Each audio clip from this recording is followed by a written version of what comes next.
Góðan daginn, góða fundarmenn. Heyrist ekki vel í öllum hérna?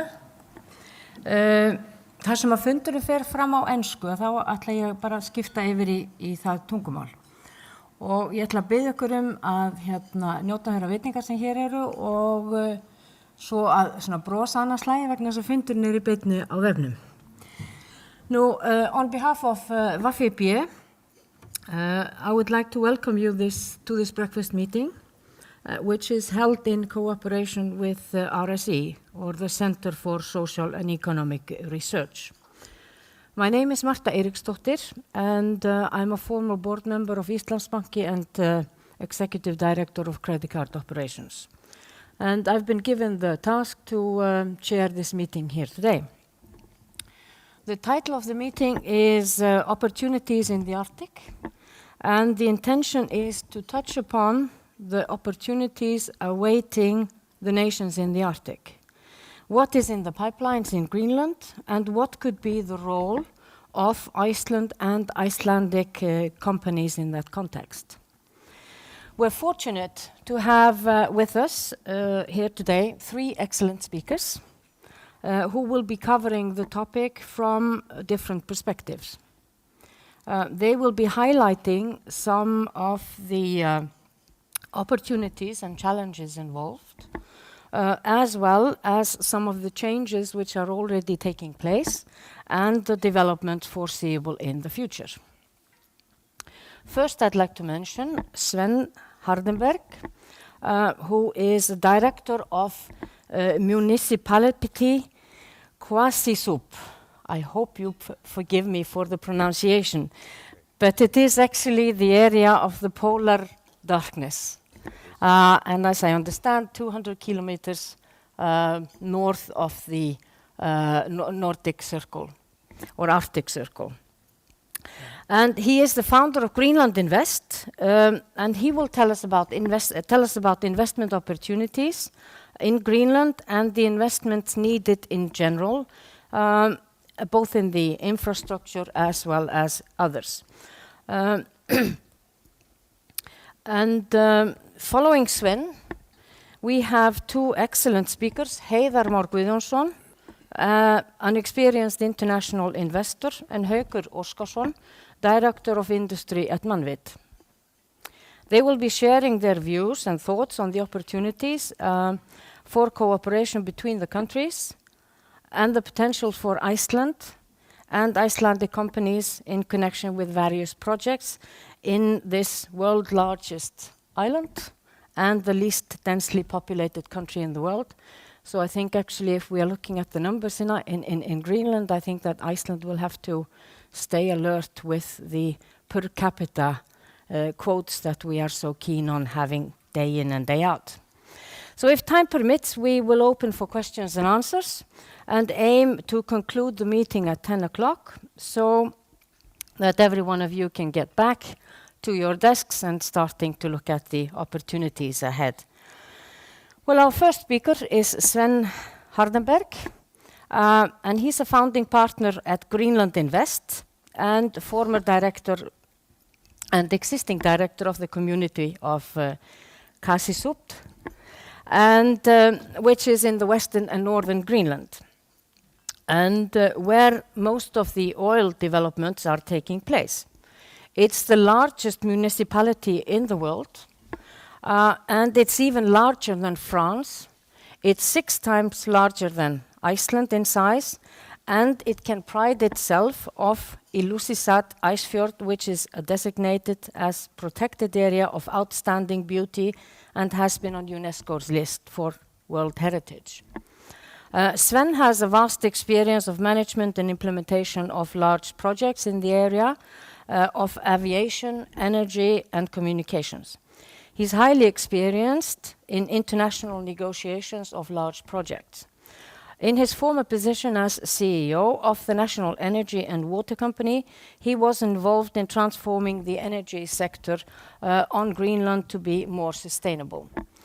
Prior to that, he worked for Air Greenland and was chief negotiator on behalf of Cabinet on the Alcoa aluminium project.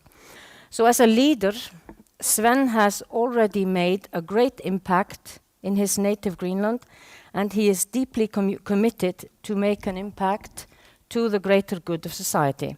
It's an honor for us to welcome Svend Hardenberg. Please, the floor is yours.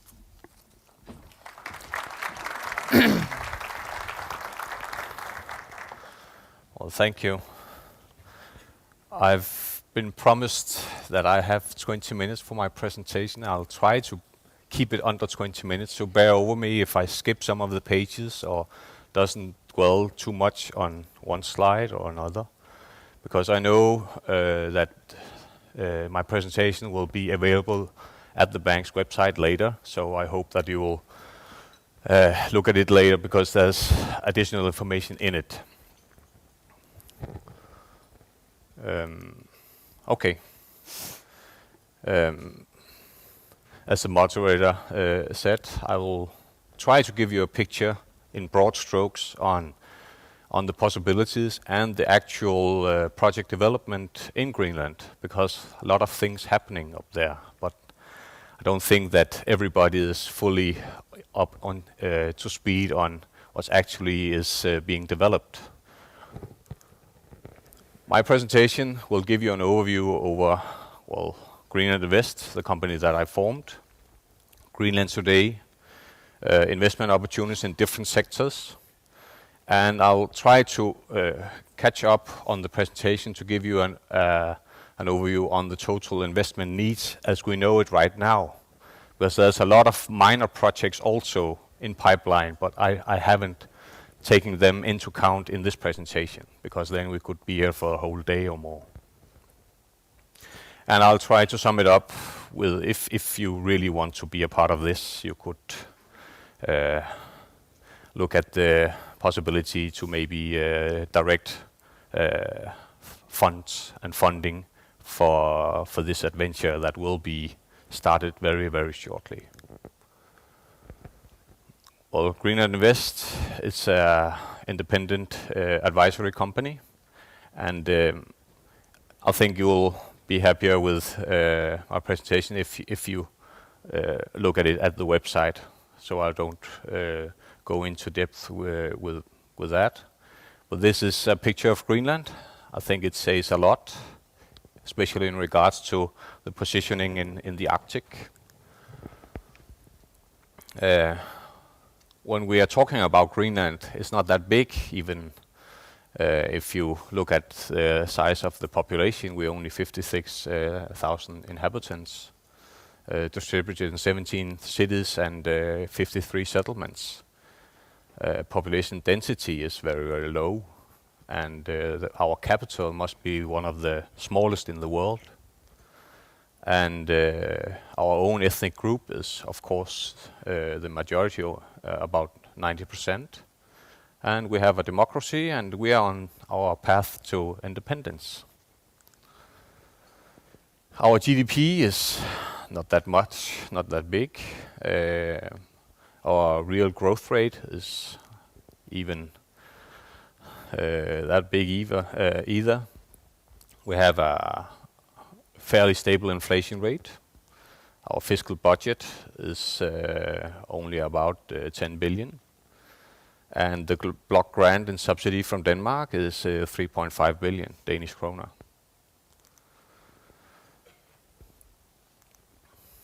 Looking at minerals, well, more or less we have it all. Even rare earth elements, which is a very big issue in regards to the rest of the world. We have already experienced harsh negotiations with the EU, Denmark, and we know for a fact that the Chinese and the Americans are very, very interested in this area also. But then we have all the other stuff also. Diamonds, rubies, sapphires, gold, zinc, and etc., etc.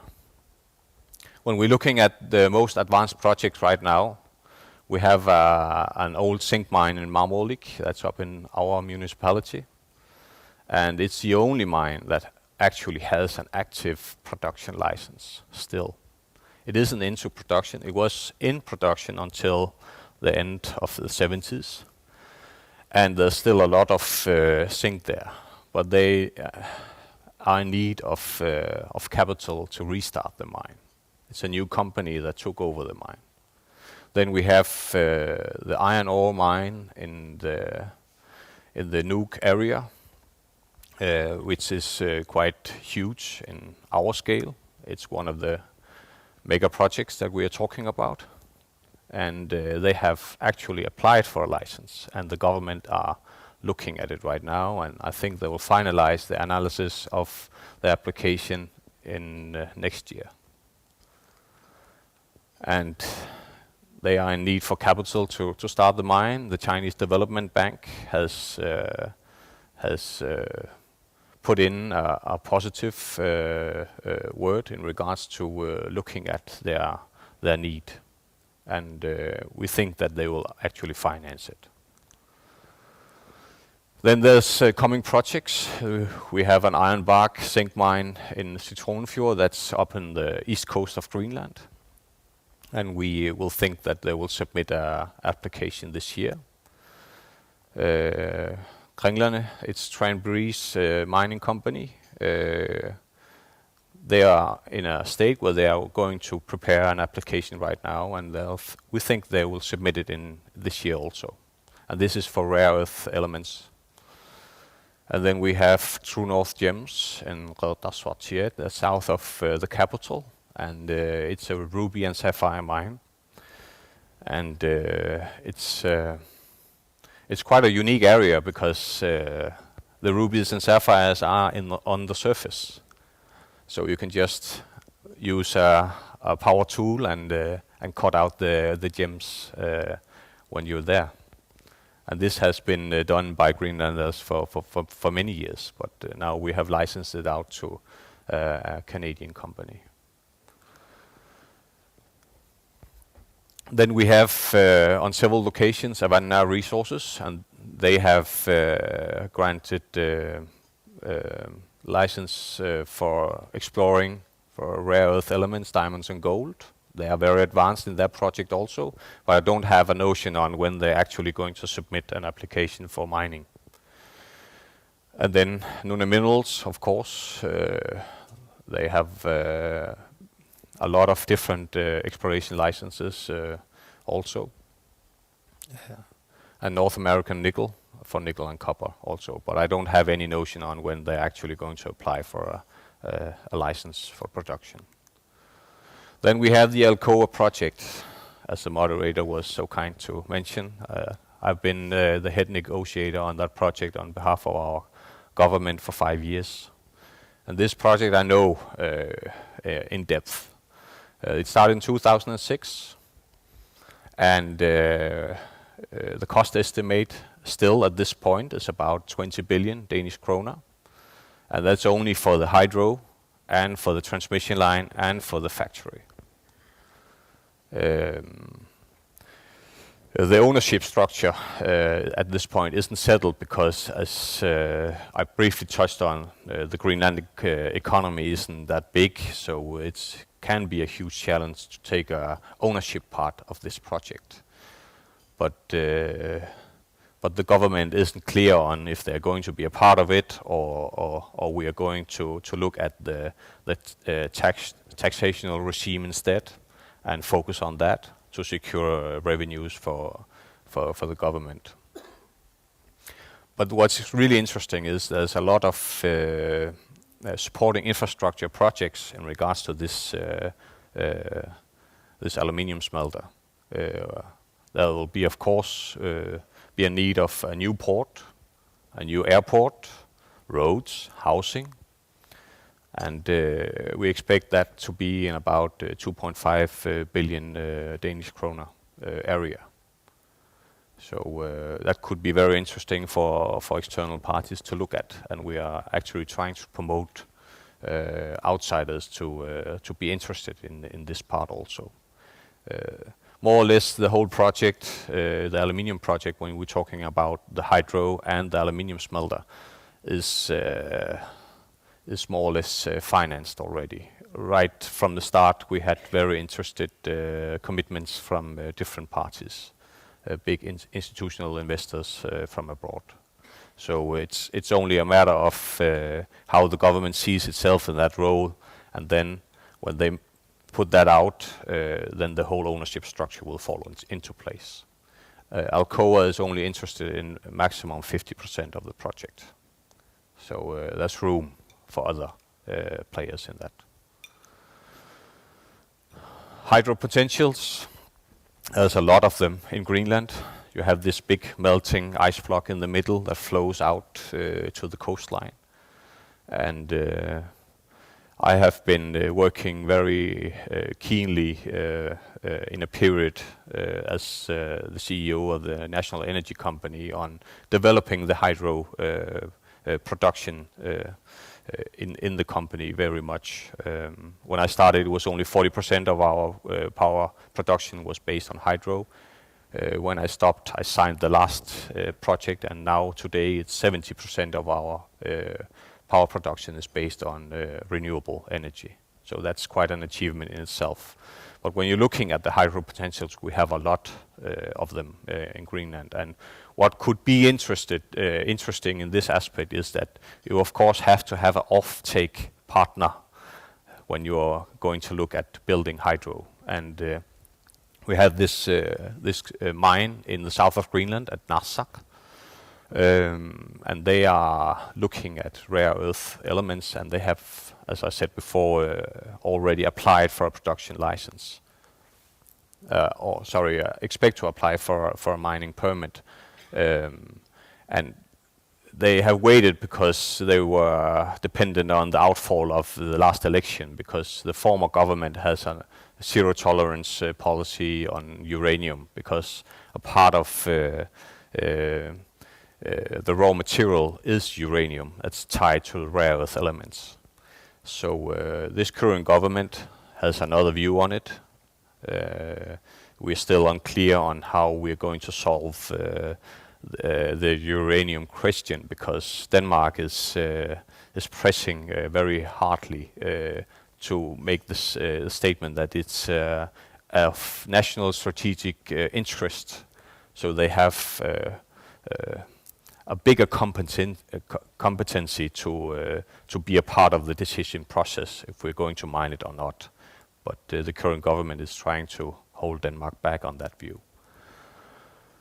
There's a very suitable hydro potential very nearby, only 50 kilometers from the site.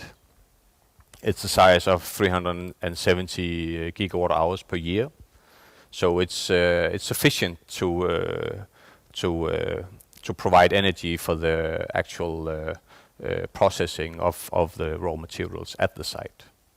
Estimated cost of this hydro will be about 1.7 billion, and we expect that the GME project will apply for a license next year. Water export, it's also a very big potential. As I said before, we have the melting ice lump in the middle that gives steady flow of fresh, clean water to the coastline. And we actually have a project where we have exploration license for two large freshwater resources. And as prediction directs, the freshwater market will rise over the years, and in maybe 20 years' time, it will even be bigger than the oil market, because freshwater will be a strategic issue in the future. We have for some time negotiated a royalty model with our government, because by law they can put on a royalty on the raw material, and we have not been very satisfied with the first drafts of the actual royalty model. So we have altered it together with the government, and we have finalized it on satisfactory terms. The primary site that we're looking at to utilize gives a steady flow on 18 cubic meters per second. So that's quite huge. So we are in a process to start preliminary engineering studies for looking at how we could do the installation, stocking and pumping facilities for tankers, because this is a bulk water project. We don't want to bottle water at the site, but we just want to pour it on bulk ships and deliver it wherever there's need for it. That could be a big company that focus on the consumer market, that bottle for bottled water as we know it here, and it could be for a lot of other usages. Fishery is also an area.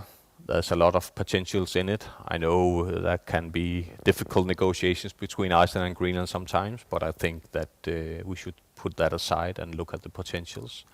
We have now just recently put out trial fishery licenses for new species: mackerel, herring, blue whiting, and gullaks. I couldn't find the English word for it. So that looks very very interesting, and it's a growing area because we are in need to broaden out the species that we are going to harvest in Greenland. We are not that good on utilizing all the potentials there, but there's a huge potential here. Data centers, I know it's an area that you yourself are focusing on, and Greenland is also a very suitable place. We have the new data cable laid in quite recently, and when you look at the other picture, it's a project that the Canadians have with some Japanese. They're going to put in a new subsea submersible cable from Japan and all the way up from the North Passage. Because the Asians are not that keen on using the existing capacity, because it goes mainly through the US, and as you know, the US are monitoring all traffic. So there's some securities issues there that they are interested in altering the lines on. So, but this project is very interesting for the Arctic, because it ties the Arctic together in a new infrastructure. And as you can see, the Greenlandic cable only has 2 access points, and in the near future we'll have the possibility on accessing the other cable. That cable project is called Arctic Fiber, the Canadian one.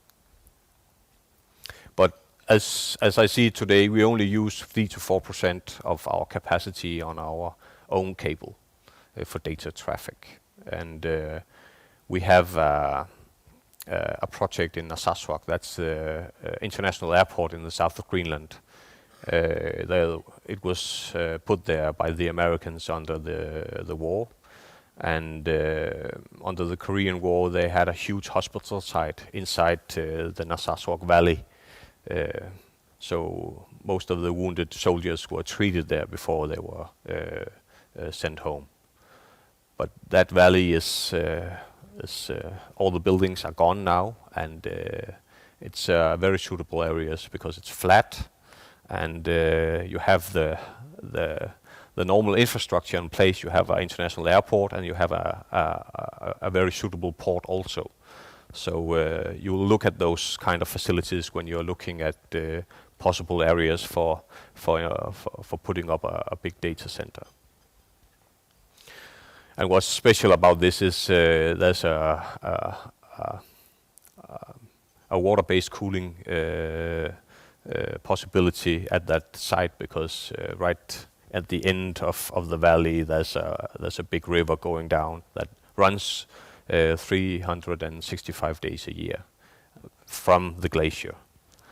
So you will have the possibility of utilizing this water-based cooling, because most of the energy consumption, as you probably already know, is for cooling. Other projects I'll just skip through them so you'll get a glimpse on it. We haven't yet found finance for a national gallery. So if anybody has the need for building a national gallery in Greenland and wants to give us a block grant for that one, you're in luck. We have the project, a new hotel project in the capital also. A game-changing infrastructure development project in the north of Greenland. That's in my municipality. We're looking at a new airport and a new port and a real estate development area.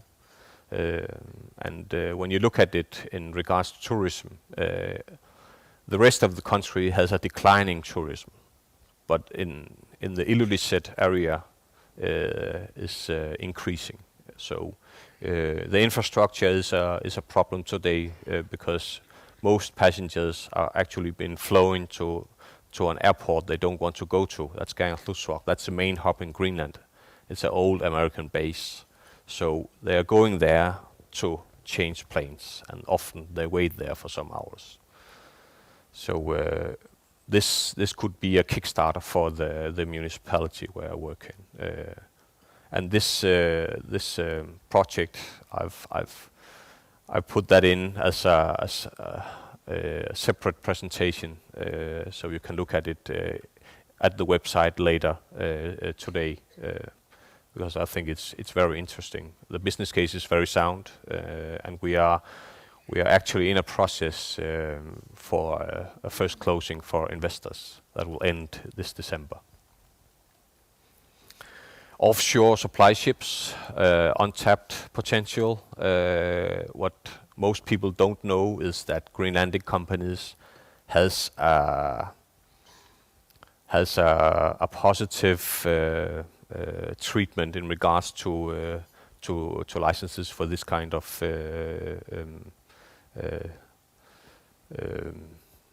business. So if you go into a partnership with a Greenlandic company on the shipping side, you will have very good chances on the bids when they come out. New central government building is also a project.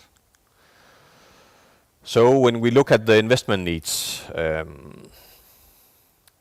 well, we're talking about on the projects that I've just mentioned, about 40 billion Danish kroner. And there's no major institutional investors currently present in Greenland, and none making serious early bids or negotiations at this point. And of course, a serious first mover advantage is present. And that's why I'll give you an idea that if you are interested in the Arctic and in Greenland, with all the projects that are being developed right now,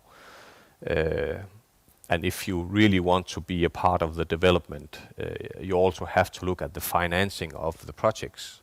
Because if we get the Chinese to finance our projects, they will also make certain that they will do the bids for the actual construction in international as international bids. So you will be in competition with the Asian market also.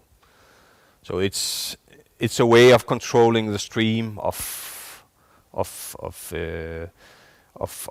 many of the projects to go into them as investors also. And the ice is melting. Rønner, that's thank you for Greenlandic.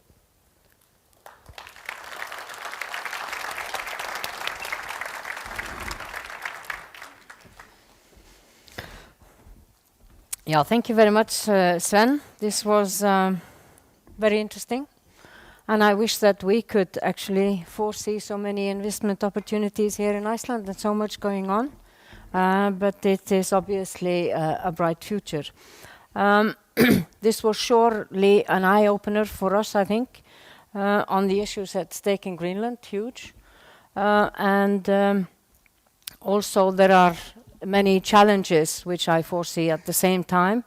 and it's important for Greenland to manage its resources in a sensible manner and harmony with the magnificent, beautiful nature over there. Well, next on the speakers list we have Heiðar Már Guðjónsson. He has been an international investor in oil, energy and tourism, communication for already 2 decades now. Through his company Ursus, he has been specializing in investments in the Arctic countries, such as Canada, Norway, Greenland, Iceland.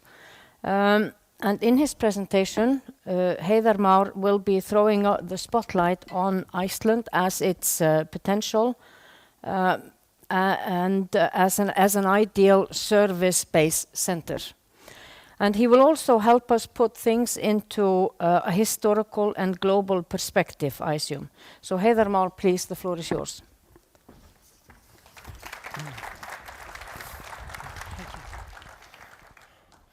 Ladies and gentlemen, thank you. And Martha, thank you very much for your kind words. I just wanted to sort of step back a little bit and go back in history but I will actually go very far back. I will go back around 50,000 years to start, where Homo sapiens came forward out of Africa and started circumnavigating the earth.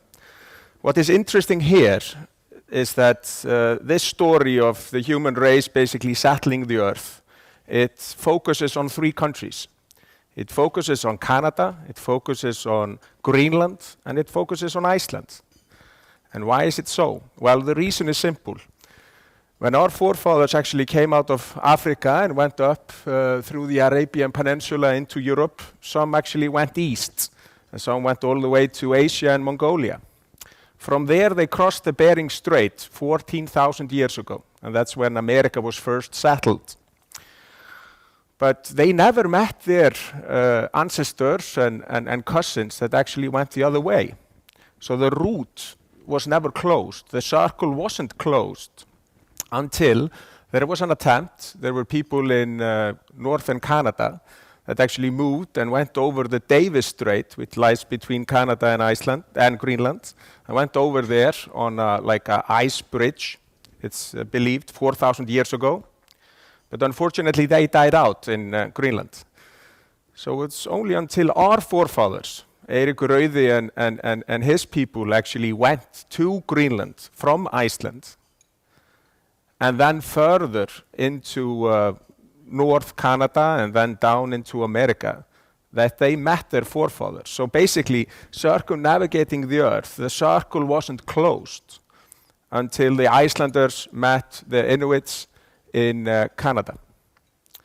They actually went further than that. They took 2 Indian boys because they went further south, and they took 2 boys with them to Greenland and then to Iceland in around the year 1000.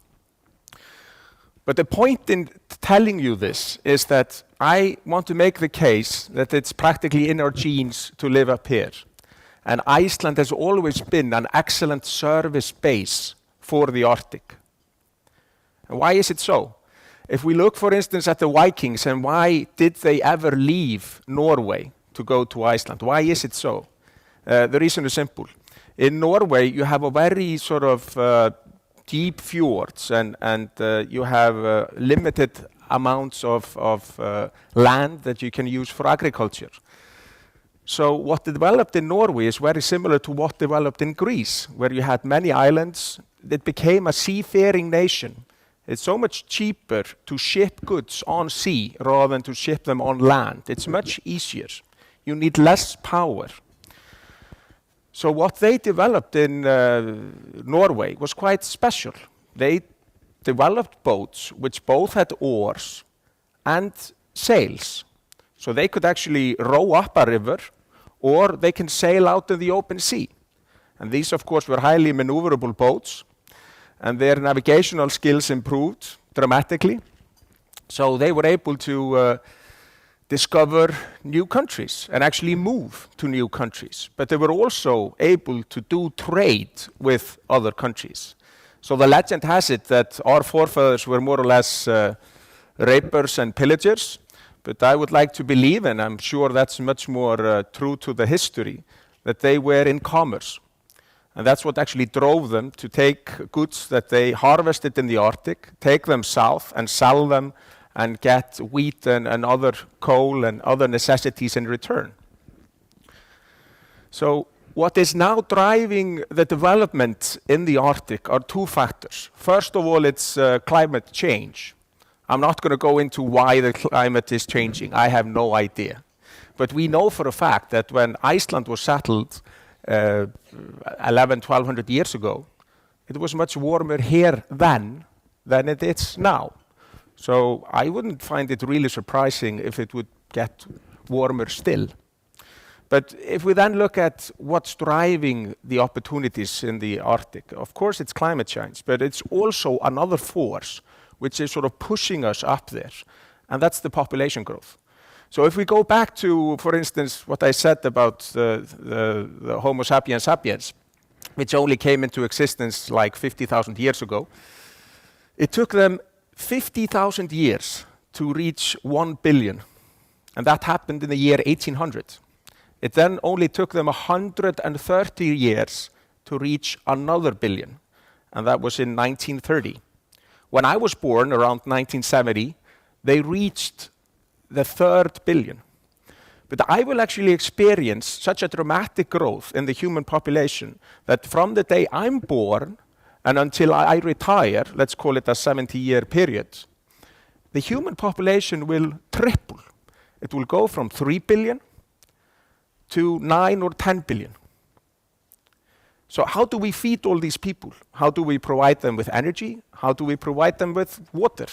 How do we provide them with actually just clean and good living conditions? That's definitely what is the most dramatic factor, pulling resources, pulling people and opening into the Arctic and opening opportunities there. So if you just go through the Arctic, it's almost like a self-governed area, because under the United Nations treaties, there are 8 countries within the Arctic Council which actually can more or less manage the entire area. The area, though, is dominated by very different countries. One country in special, Russia, sort of dominates the area. It has probably around 45 to 50% of all the landmass connected into the Arctic. The other big player there is Greenland, and its big neighbor, Canada. So what's interesting here is that the search for hydrocarbons, the search for oil and gas is ever continuing. And we see now with the ice cap lifting and with the weather sort of changing for the better in this area, we actually see that the exploration is becoming much more manageable. So in this area, we find 25% of all the oil and gas in the world. Now, finally, we have an opportunity to extract it and make something out of it. But there are other opportunities as well. Of course, Iceland is around the youngest country on Earth. It's around 10 million years old. But our neighbor here in the west, or in the west here actually, is the oldest country on Earth. The oldest rock formations you can find are stones from Greenland. They're around 4,000 million years old, and Iceland 10. So there's an interesting mix. So look what Svend in his very good presentation was going through. Greenland sits on some of the largest deposits of elements from the periodic table.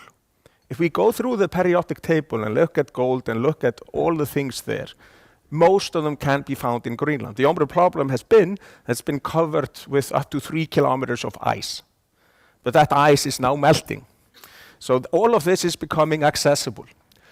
But what will also happen is, of course, that people will find living conditions improve, not only through technology, but also because of a generally warmer climate. And we can see that nature is moving north. We can see in Iceland that we have new species coming here. We have new types of birds. We have new types of fish around the island. We have new types of insects, which I personally dislike a lot, but that's a fact. So what we will see, of course, is a growth in population. But with a growth in population and a growth in natural resources that will be harvested, we will see a massive growth in transport, in shipping, in flying, both helicopters and airplanes. So close to us, there will be an incredible increase in shipping.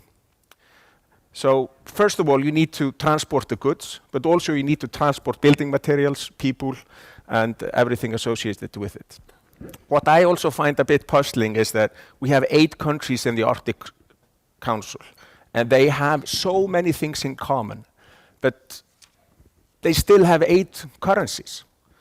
And I don't know the reason why. I find it a peculiarity, which I think actually will die out. I think there will be a dramatic increase in cooperation amongst these countries, an increase in trade, an increase in investments, and that will drive out these bad currencies in the area, and they will adapt the healthy currencies, which are also to be found in the area. So many people say, well, the big thing here is the Northern Passage, how we can cross from the Pacific Ocean over into the Arctic Ocean. And of course, for some areas in the Pacific, it cuts down the travel time dramatically. If you can actually sail from Shanghai over the Northern Passage to Rotterdam, it cuts down the time and distance by more than 40%. But it also takes out several security issues, because the Malacca Strait, the Suez Canal are notorious for all kinds of pirating and other nasty things. Plus, it's very expensive to go through there. To go through the Suez Canal, you have to pay a hefty fee.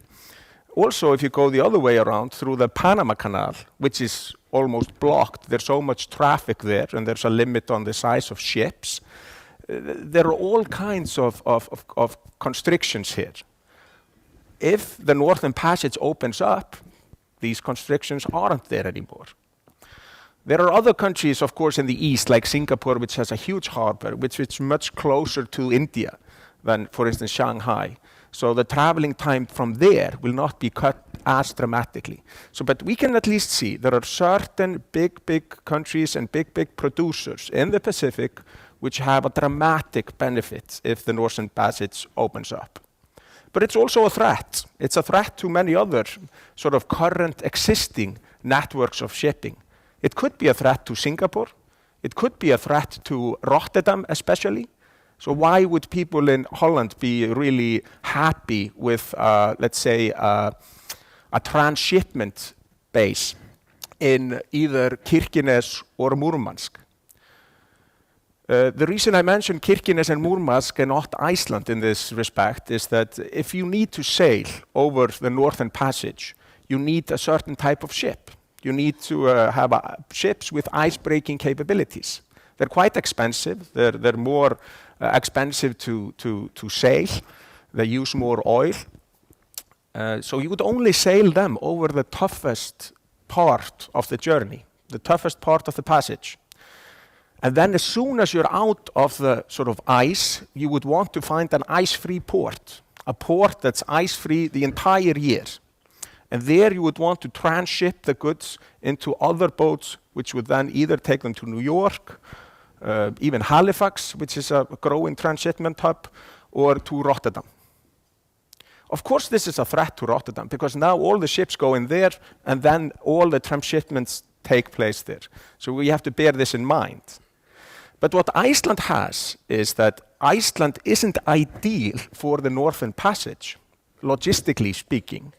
But it is ideal for smaller boats which are doing more shore-to-shore trips, which would service any infrastructure build-up in Greenland, in Svalbard, of course around here, and in many other places. And the key to this is that we have ice-free ports the entire year.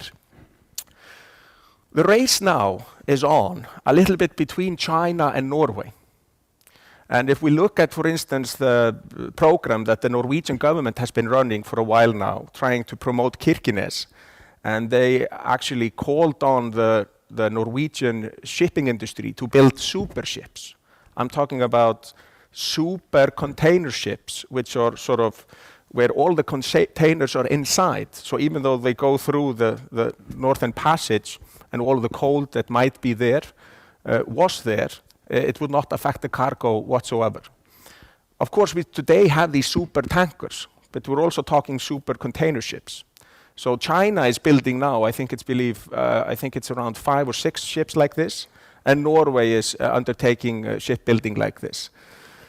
I'm not saying this is a fantastic opportunity for Iceland, because there are many things that need to be present in order to make this happen. First and foremost, we would need to have a very long-term tenancy agreement or business agreement with an international huge shipping company that would guarantee shipments. Because shipping is like any other network. There's a huge network effect. So if you are able to create the first big network, it will just grow and grow and grow. If you're the third or the fourth, it's hopeless. So the only way for Iceland to participate in this is that if there would be a gigantic shipping company that would come in here, build the port, and guarantee using it for 20 years or so. That's the only way. We could not build this on our own, because we would need so much goods that would automatically flow through here. So I think this is a more remote possibility. The close possibilities are in relation to what Svend was going through, which is the current sort of build-up, which is just taking place this year or next year in Greenland and elsewhere. So he mentioned some projects in Greenland. I just wanted to mention these 3. Some mega projects which have nothing to do with oil. So if I sum up the costs associated here, you can see that this is like 500% of GDP. If all of this takes place at the same time, we had a serious boom and bust scenario in Iceland, we might see an even more dramatic boom and bust scenario in Greenland. These are huge projects, so I would advise anyone to just tread carefully. But as you can see, the opportunities are amazing. So they could actually outgrow Iceland if they undertake all these projects. Their GDP, the size of their economy, could be larger than the Icelandic one in just a few years. I'm not saying that's advisable, but I'm saying it's possible. So if we then just look at Iceland, as I mentioned, throughout history, Iceland has been like a service base for the Arctic. In the old days, when they were taking out walrus teeth, especially whale blubber, skins from the north, etc., they would use Iceland as a base. Iceland has ice-free harbors the whole year around, so it would be a very logical place. But we also have in place a big healthcare system. We have an international airline, which Iceland Air, which I would like to call the Arctic airline. It's the only airline that flies between all the Arctic countries directly. And I think that's something that Icelanders have not realized. You can go from Alaska to St. Petersburg through Iceland. But also, if we look at, for instance, Air Iceland, which has more destinations now in Greenland than it has domestically, this is also a change that has gone mostly unnoticed. If we then look at the shipping and transport companies, like for instance in Akureyri, which are now servicing many of the mineral explorations taking place in northeast Greenland, it's a big business and it's growing. So if we then look at the services that we could render, you always need mechanics. Unfortunately, Iceland doesn't have that many mechanics or mechanic shops to help out and help build. But we always need engineers, and we have many good engineers at Manvit. So that could be helpful because the demand for infrastructure is very rich. And you need to have, because the resources in Greenland now, in terms of building infrastructure, are limited. So you'd need to draw on other resources, just as we do here in Iceland. And it's not commercially efficient to build everything on your own, within your own turf. Like, for instance, very elaborate medical operations are still carried out outside Iceland. We send patients internationally for those. So I see many close collaboration opportunities. But also, if we, like Svend was mentioning, on the hydropower potential, Iceland is a stranded power. All our power is stuck here. We cannot export it directly. If we would have an interconnector to Europe, we could export and import energy from Europe. It would increase the safety here in Iceland, the energy safety, but it would also open up the opportunity for harvesting hydro potential on the east coast of Greenland, which is around 300 kilometers west of here, and through Iceland channel them to Europe. So there are several possibilities in that regard. Of course, there's oil exploration. If we look at, for instance, East Greenland, where they will probably start drilling north of Scoresbysund in 2018, the nearest oil port, the nearest port to call on for assistance or services is Tromsø. It's 1,000 kilometers away. If they would go to Eyjafjörður in Iceland, it's around 300 or 250 kilometers away. So if we want to build up and engage in that industry, we have all the opportunities because we have a very enviable position here with our ice-free harbors whole year around and with sufficient infrastructure to both, of course, service what will take place in Jan Mayen and the Dreki area, but also what will take place on the east coast of Greenland. So which industries in Iceland have the largest opportunities? There are several. And I think going forward, we will even find new possibilities because it's quite dramatic how we don't see our strengths. We rather focus on our weaknesses. But our strengths, for instance, in running shipping companies within these difficult waters, with maintaining ports, with maintaining infrastructure, with maintaining a good healthcare system, etc. This is something that we can do. And we could actually export some of that knowledge, and we could even make better use of that infrastructure which we have now. So my closing remarks are that the Arctic, I believe, offers us the most interesting opportunities going forward. If we want to make use of them, it's absolutely up to us. The only thing, unfortunately, hindering us from establishing the Ice Green Fund with Svend are these horrible capital controls which are in place in Iceland. But there's an easy solution to that. We have all these nice Arctic currencies to pick from, and I would pick the Canadian dollar for that. Thank you.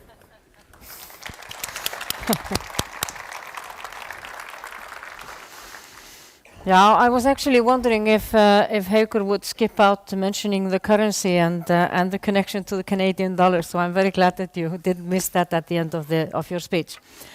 Thank you very much for showing us your view on the historical perspective and the future perspective. Obviously, we have a lot of challenges in the cooperation here.